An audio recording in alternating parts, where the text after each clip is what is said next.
Hey, and welcome to my new podcast, Phoenix Unleashed.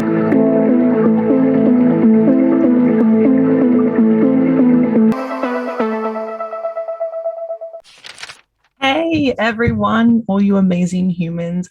Thank you for joining me today. I think this is episode 1 of the podcast. There was an introduction recorded before, and now we're doing episode 1. So I thought that this would be an amazing time to let you know how I got into hypnotherapy and past life regression. So stay tuned for some interesting awkward Kylie moments. So from when I was a child, we didn't really have a religion. My parents used to take us to church, and we attended Sunday school and all those sort of things, but we were never really stuck into a religion. So what I mean by that is, like, my parents were very nomadic in where they traveled around to. So we would go to different places all the time.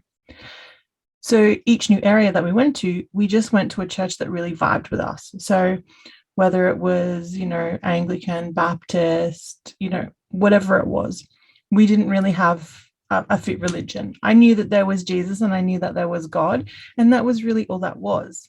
So I really believed that when you died, you died. And it scared me because I was like, we only get one shot of this? Like, what happens if we fail? What happens if we've messed it up? Well, if you follow the Bible, if you fail, you go to hell. That's pretty much it. And I didn't have an understanding of how that looked. What counted as being a failure? What would happen to the body? Like, I saw that some people were getting burnt. I saw that some people were getting buried, but I couldn't understand what would happen to the body or where we would go. I believed we had a soul. They talked about the soul and the spirit in the Bible, but I didn't know where we would go or if we would just enter blackness. And this scared me for years and years and years, years and years and years. I would not talk about it. I didn't want to talk about it. It really held me back from doing things because I was so scared of death, because I thought it was just the end. And then no one really clarified for me, I guess because no one really knew. When I hit about teenagehood, when I hit my teenage years, my dad was like, you can go out and be any religion that you want. I don't care. Go out and explore all the different ones. So I went and explored very different, all these different types of religion, but nothing really fit. I wasn't really drawn to anything. So I just continued on and, prayed and all those sort of things, really, let's be honest, prayed when I needed something, when I thought like shit's going to hit the fan, I need to pray. But I always did feel like there was a God. I always felt that there was a power bigger than me that was doing things. I didn't agree with the hierarchy of the church. I didn't agree with the way that they treated women in the church. I felt like there should have been more feminine energy, feminine stuff in there. But I knew that there was a power greater than me. But I wasn't happy with the fact that I didn't know what would happen when we died. Now, I've worked for many years on my control stuff and I like to know things. But death was a big thing for me because I didn't know. So I explored lots of religions and then just gave up. I never proclaimed that I was an atheist because, as I said, I always believed that there was a higher power. I had this innate, feeling there had to be something, whether we are in a giant simulation game like The Sims or something, there had to be something going on. So I really didn't think about it much. Went into my early 20s and I started to rebel and do a lot of extra stuff. I went swimming with sharks, went hot air ballooning. I went and did all these daredevil things. I went and backpacked Europe by myself, all under this whole of YOLO. You only live one life. I might as well make it a good one if I'm here and I'm going to go into the blackness of the void or, be burnt, because there's no way I'm going to be buried alive. That ain't going to happen. So I continued on this journey. I didn't really think about it. Got together with my partner and we had kids, and I didn't really think about it. Like, I'd heard things about past lives and I always thought that would be interesting. I'm like, oh, that could be really cool. And, the whole when people are like, oh, you're an old soul, or oh, you could, if you do something bad, you're going to come back as a dog or a cat. And at first I just shrugged it off. And then later on I was like, oh, that sort of fits. Like at least there's like a second chance. Like if you really mess up in this life, instead of going to hell, the oblivion, or just darkness, there is actually something, you can come back as a slug. That's your checkpoint. That's how you succeed. That's, whether what animal you're going to come back in the past life is how you're going to succeed. So I'd heard about it, but I never really delved into it. So after I finished work and I went out on my own, and that's another story, another episode, I started looking into different things. So I wanted to come out and I wanted to help people. Now, I have an MBA. I worked for many years in senior retail management, but I wasn't sure what business I wanted to do. And a lot of people said to me, look, do coaching. It's what I used to do. I used to turn unprofitable businesses profitable. I used to train new leaders. This was really, stuff that I was good at. But I felt a block there. I didn't want to really do more business stuff because for me, what I noticed, even when I was doing retail management and into the business life, mindset is such a powerful thing. You can find any business tools, any tools out there to make you a better manager, do your funds, do your social media. All of that is available on Google, or there's other amazing business owners out there that can give you this knowledge. But if your mindset isn't right, if it's not clicking all into place, then it's not going to work, right? It's just not going to work because you're just going to phone it in, or you're not going to do it properly, or it's just not going to happen. Or maybe the tool that you're looking for is just, it doesn't suit you. So I had a coach at the time say, look, Kylie, I think it'd be really good for you to start looking at things like NLP and timeline therapy and hypnotherapy.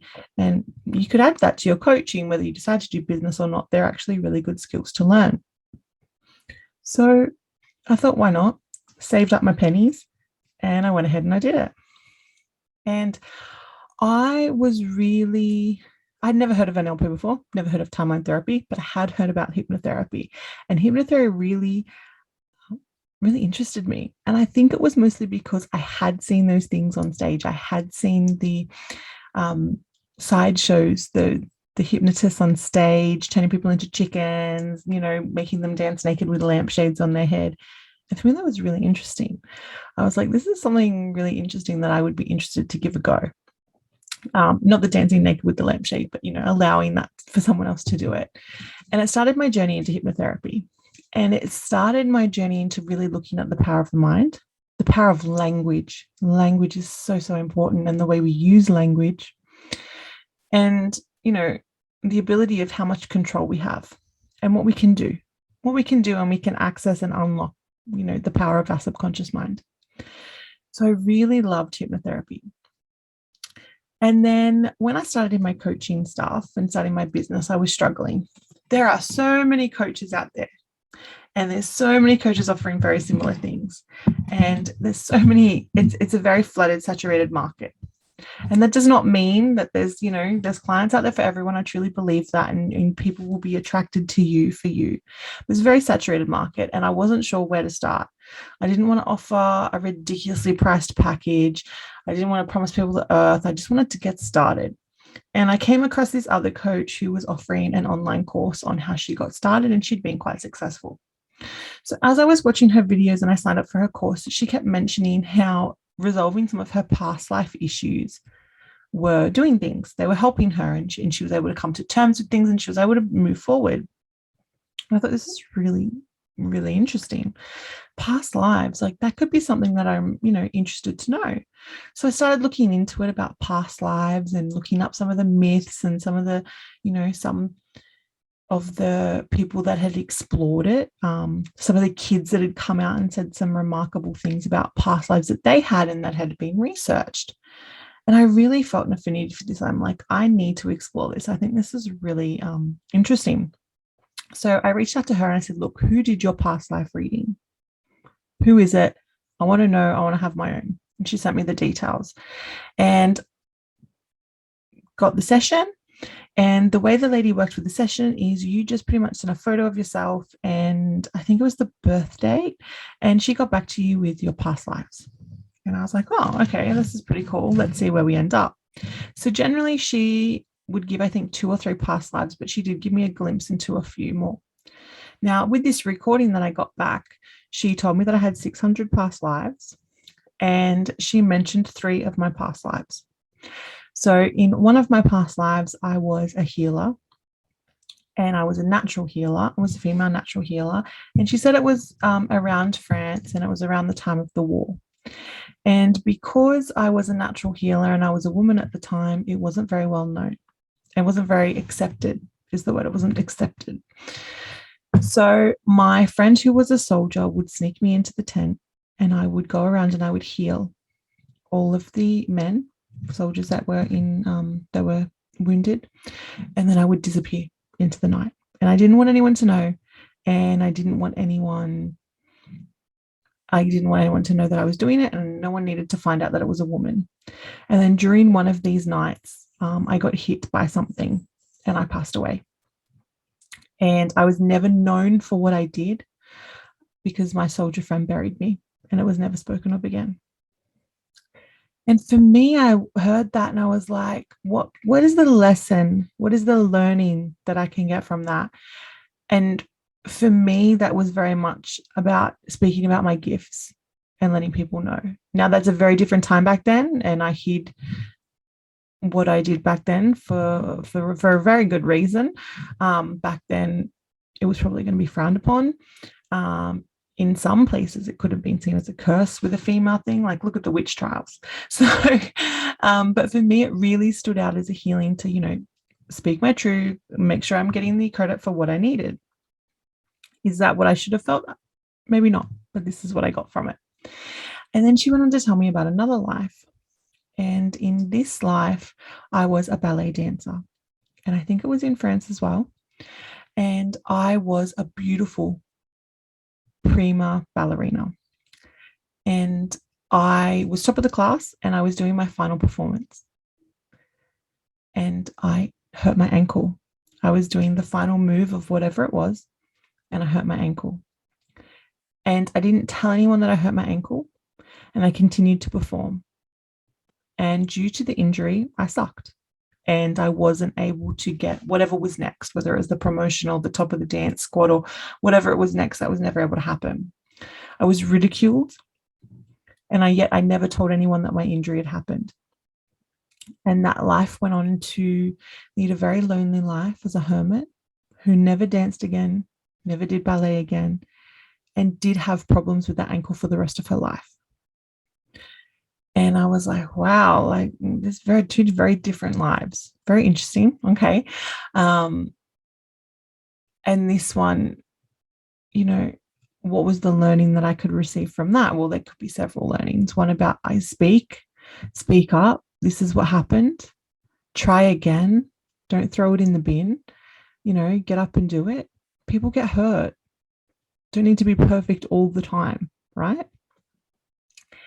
And this was what her reading was about, to show you the past lives. As she mentioned, I had 600, to show the most common ones that were helping me at that time, which in this journey, stop waiting for the perfect time. If I stuff up my coaching, I'll still be good, like keep going forward. And then the third life rattled me. And I was a kindergarten teacher. And she said I was in America somewhere in around the 50s. And I had a very violent partner. And I had tried to escape from him, and I would leave and then I would come back, and I would leave and then I would come back. Very much like my own life. That's again another story. But at one point, the partner came to my work, and I had made sure that all of the kinder kids or the primary school age kids were safe. And then as I walked into the quadrangle of the playground, he lit me on fire, and he lit himself on fire, and I passed away.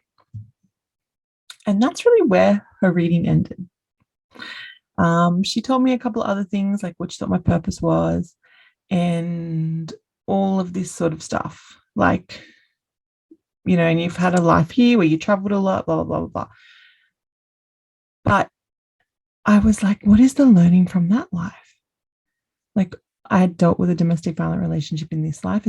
Was it to show that I was going to keep continuing to go through and experience that? And what about being burnt alive? Like, what is the trauma that could happen from that? Like, am I traumatized? It opened up more questions actually than it did solutions, or answers that I was seeking.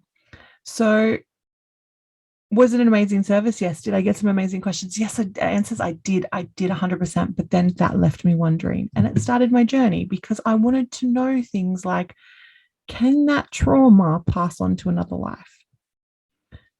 You know, a lot of, I went to see some other psychics to see past lives, and they gave me bits and pieces. No one could reconnect with that life. No one could tell me anything about it. So then I started doing just, doing some research, trying to figure out like, okay, past lives are a thing.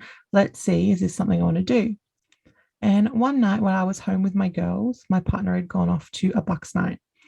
And I was just scrolling online, and there was a course that came up about hypnotherapy. And it was all about past life hypnotherapy. And I was like, this is really interesting. This is really keen. I'm really excited to have a look at this. And it was on a ridiculously low special, as they always are, to bring you into it. And you could learn how to do past life hypnotherapy. So I thought, you know what, I'm going to give it a go and I'm going to add it. It's always good to add to a service. And if not, maybe I can explore my own past life and I can access what it was. So I went through and I did the course, and there was a self-led hypnosis. So I did that, and I didn't see anything at first. And I thought, oh, okay, we'll try again. And I was led to that life of burning. And the answers that I got now in my subconscious mind, the answers I got while I was in hypnotic trance was just the phoenix. I was getting this big phoenix continually. So while I was doing this past life meditation, I was like, I need this intention. What was that life all about? And I was getting the phoenix. So at this time, I hadn't named my business. I was exploring different things. I hadn't actually named it.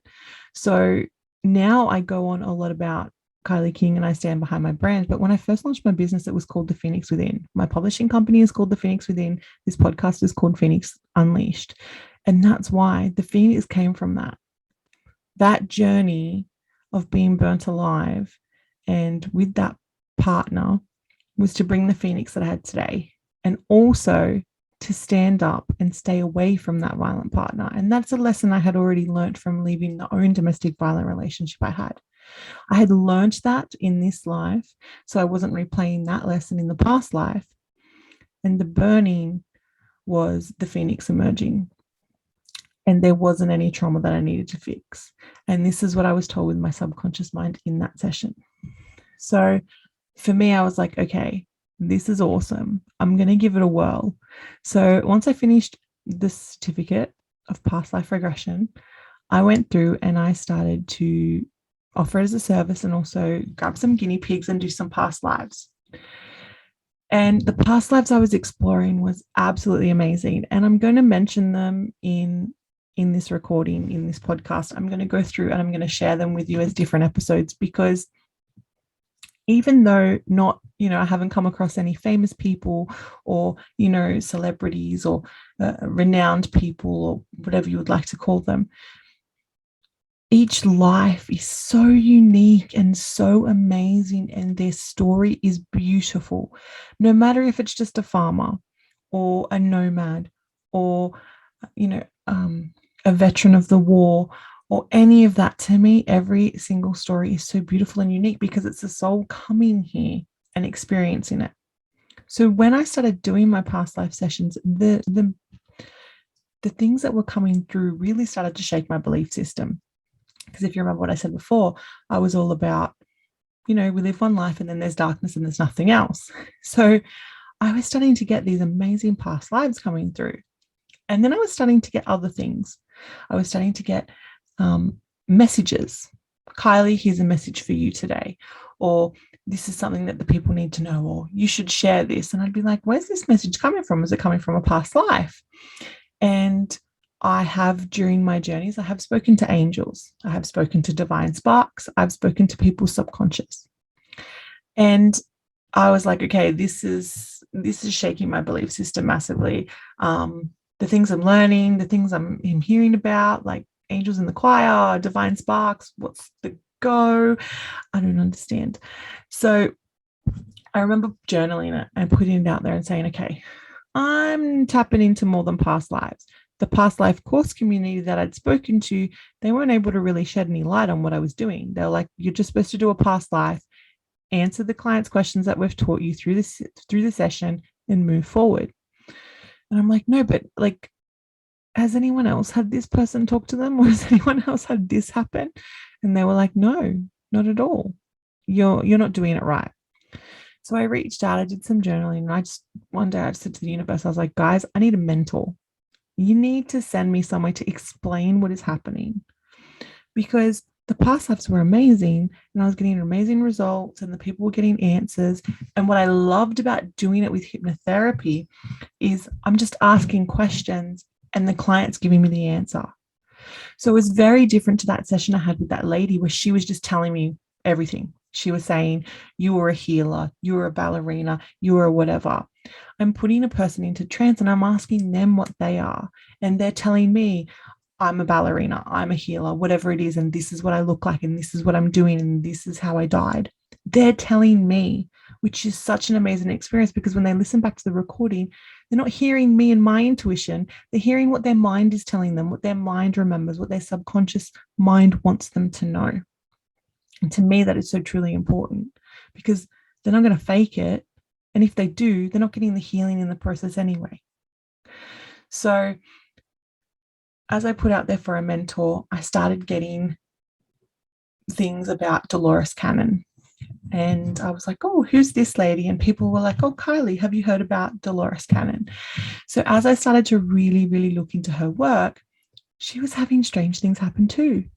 Not only was she contacting past lives, but she was getting messages, and she was contacting and speaking to angels and speaking to higher beings and aliens, which I haven't done yet, but she was speaking to these as well. And that's when I was like, you know what, this is someone I need to learn from. This is someone I need to learn from. And then there's a reason that all this is happening. There's a reason that my belief system's being shaken. I need to reach out and look at her stuff. And I totally started to understand. She explains it all in a nice, clean, crisp, here it is, and this is my evidence, and this is what I've got from people. And for me, it just clicked. So recently I studied her QHHT modality. So it means quantum healing hypnosis technique. And it is like past life. But after the past life's ended, you then reach out to speak to the SC, or their higher self, the one that was giving me all the messages, the one that has whatever wisdom it wants to share. So I have done my own past life sessions, and I will share that in another episode with you. And I will continue to do this. So I will still do the past life sessions that I've done and that I've worked on and made good. And then I also now have the amazing Dolores Cannon's QHHT modality under my belt as well. And so far with what I've done, and I'm only a few sessions in, the absolute, like just the learnings from the past lives are beautiful, because these people are getting the questions they need. Now, we can sit here and talk about your belief system, and you can tell me that you don't believe in past lives. I now believe in past lives. It makes me feel happy that I do believe in it, and I have the answers that I was seeking. However, if you don't believe in it, that's absolutely okay. Your subconscious mind is symbolic, and it will give you the symbols that it needs to help you heal. So whether it's saying it's taking you to a past life, or your current life, or a future life, or wherever it's going to take you during a session to get the answers you need so you can move forward in your life and that you can heal, and whatever it is you're seeking, whether it's more confidence, removing blocks, healing generational trauma, healing family trauma, whatever it is, your subconscious mind will work with you and pick the most symbolic way. Now, as I said, if you don't believe in past lives, it'll still give you something. It'll say it's a past life. So whatever works for you, because at the end of the day, you're here on your journey. to, you can, maybe you believed how I did, that it was all YOLO. If that's the case, that's absolutely fine. But why not overcome those blocks and heal that journey the best that your mind can, so that you can move forward and keep smashing on, so you can make this life the best one it is before you go into heaven or hell or darkness or whatever your belief system is. So that's how I got into what I'm doing. I absolutely love it. I finally feel like this is where I'm supposed to be. I have pivoted my business into doing this. So I am, a hypnotherapist and a past life regressionist. And I finally gave myself a label, which I had struggled to do with almost these 2 to 3 years of running my business. And I am loving meeting all these lives. I'm absolutely loving seeing the breakthroughs and the healing, and not just on a mindset level, but a physical level, has been absolutely beautiful. And for people to come in unsure and then to leave awake and happy and just ready to smash on and live their best life, I'm completely blessed. So thank you for listening to my episode today. If you have any questions, please feel free to drop them in the comments below of this podcast, or better yet, you can head over to my Facebook page, which is Kylie King Phoenix, or you can head over to my website, kylieking.com.au, and you can ask me a question there, put a comment in. I'm happy to do an episode about it. Or better yet, you can book in your own past life session and we can do this, and you can see what blocks you're ready to overcome, where you're ready to go, and how to move forward.